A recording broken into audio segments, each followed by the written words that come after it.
తల్లికి దూరమైన ఓ కోతి విషాద గాథ ఇది. సృష్టిలో అద్భుతమైన అనుబంధం తల్లి.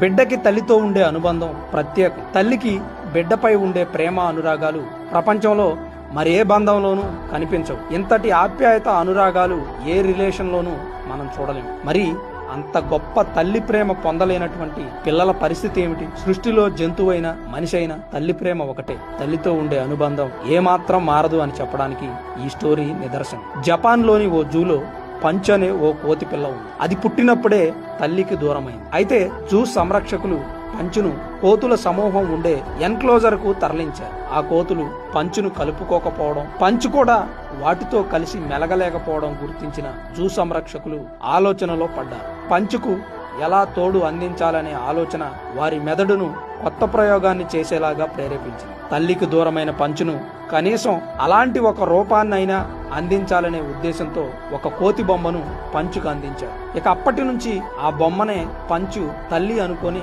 తల్లిలా భావిస్తూ ఎక్కడికి వెళ్ళినా దానినే తీసుకుని వెళుతుంది. తన ప్రతి అడుగులోనూ, ఆలోచనలోనూ, ప్రతి చేష్టలోనూ అమ్మతో ఉన్న అనుభవం పొందుతున్నట్టు అభిప్రాయపడుతుంది. పంచ్ కోతి బొమ్మతో ఉన్న వీడియోలు ప్రస్తుతం సోషల్ మీడియాలో వైరల్ అవుతున్నాయి. తల్లే కాదు, తల్లి రూపం ఏ బొమ్మలో ఉన్న పిల్లలకు ఆ లోటు లేకుండా తీర్చగలదు అని పంచ్ ప్రూవ్ చేసింది.